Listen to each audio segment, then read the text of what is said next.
Well, you raise an important point. It further complicates the picture, but it's how it was, folks.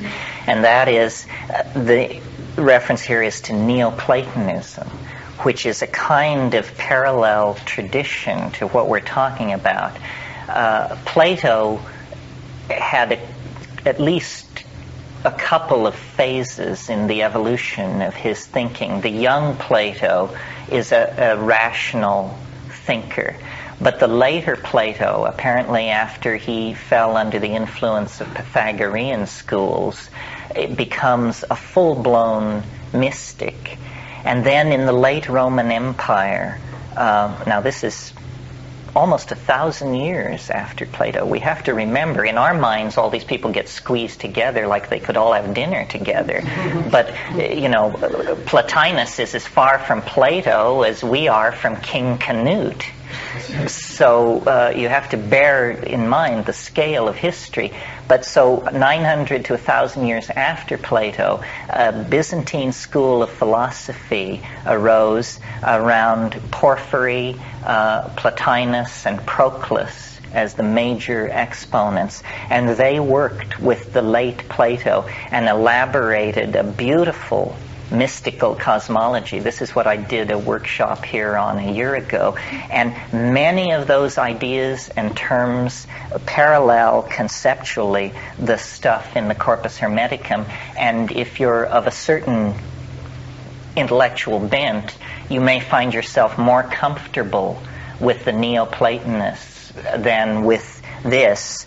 This material tends to be emotional, evocative, poetic, and while there's great poetry in Plotinus, there's also very tight thinking that goes along with it. And there are other traditions. I mean, I'm making it simple for you.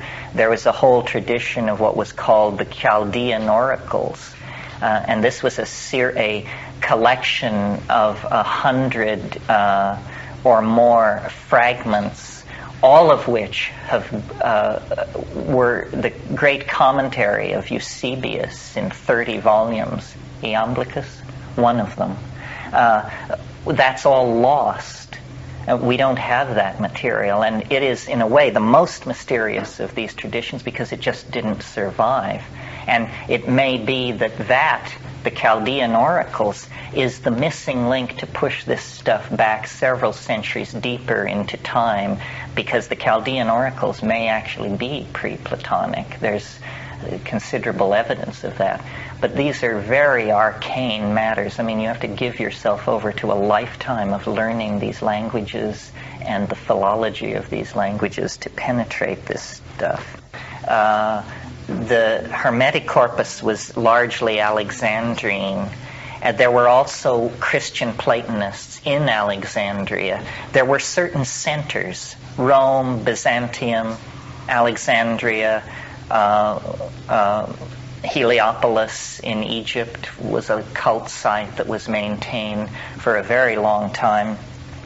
If you're interested in this stuff but you don't like to absorb it this way, Flaubert, of all people, the Flaubert of Madame Bovary, wrote an incredible novel called The Temptation of Saint Anthony, and in which he describes second century Alexandria in a fictionalized form and gives you a real flavor for the intellectual complexity of the Alexandrine world.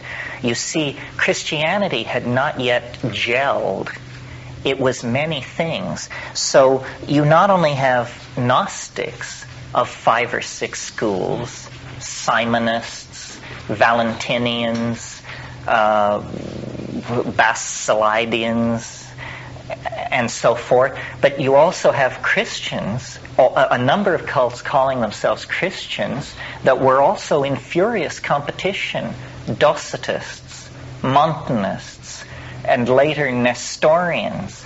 There were gymnosophists from India, people who were actually carrying yogic doctrines into the Mediterranean world. Plus you then have all the surviving cults of the older Egyptian strata, the cults of Isis and Seville and Adonis and Dionysius, and it just goes on and on. I mean, the richness of this intellectual world there's nothing comparable in our experience.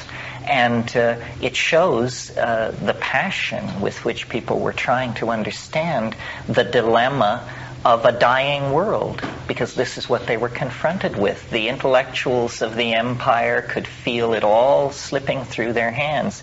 And Flaubert gives a wonderful picture of this. I mean, Flaubert has a very romantic streak, and it's like smoking hashish to read this book. I mean, the attention to fabric and architecture and food and odor, and then because the subject matter is the temptation of St. Anthony, it's an excuse to describe these temptations in all their sensual richness and erotic kinkiness, and it's a wonderful way to absorb this material.